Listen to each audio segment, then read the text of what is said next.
আসসালামু আলাইকুম। সবাইকে জানাই শুভেচ্ছা ও অভিনন্দন। ষড়ঋতুর এই দেশে ঋতু বদলায়, কিন্তু গ্রাম বাংলার চিরায়ত সৌন্দর্য কখনোই ম্লান হয় না। গ্রামের দিগন্তজোড়া মাঠ যেন শিল্পীর তুলিতে আঁকা এক ক্যানভাস।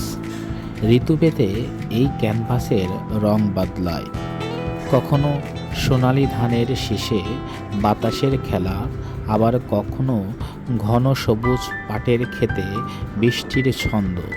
সব মিলিয়ে এক অপূর্ব মায়াবী পরিবেশ।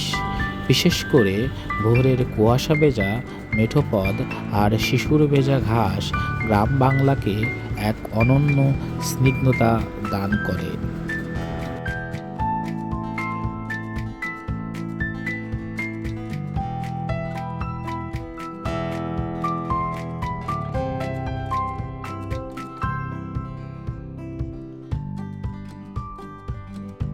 শিল্পীর কারুকাজ বাবুই পাখির বাসা।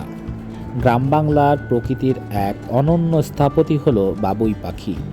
সাধারণত তাল গাছ, নারকেল গাছ বা খেজুর গাছে এদের ঝুলন্ত বাসা দেখতে পাওয়া যায়। বাবুই পাখির বাসা কেবল একটি থাকার জায়গা নয়, এটি প্রকৌশল বিদ্যার এক জীবন্ত উদাহরণ। খড়কুটো, তালপাতা আর কাশবনের লতাপাতা দিয়ে তারা এমনভাবে বাসা বুনে যা প্রবল ঝড়েও ছিঁড়ে পড়ে না।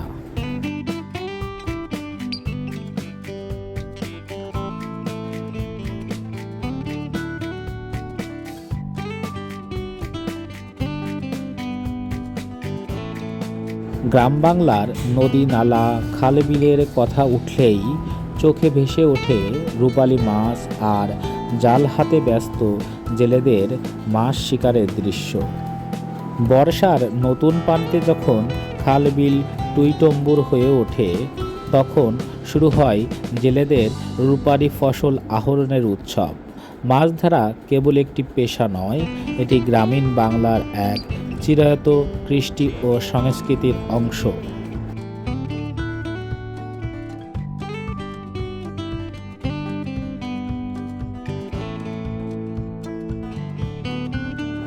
গ্রাম বাংলার সৌন্দর্যের এক অবিচ্ছেদ্য এবং প্রাণবন্ত অংশ হল এর হরেক রকমের ফুল। ফসলের ক্ষেত আর মেঠোপথের পাশে ফুটে থাকা এসব ফুল কেবল প্রকৃতিকেই সাজায় না, বরং গ্রামীণ সংস্কৃতিরও এক গভীর প্রতীক। ঋতুচক্রের আবর্তনে বাংলার গ্রামগুলোতে ফুলেরও রূপ বদলায়। গ্রাম বাংলার ফুল কেবল দেখার সামগ্রী নয়, এটি আমাদের ঐতিহ্য, সংস্কৃতি ও দৈনন্দিন জীবনের অংশ।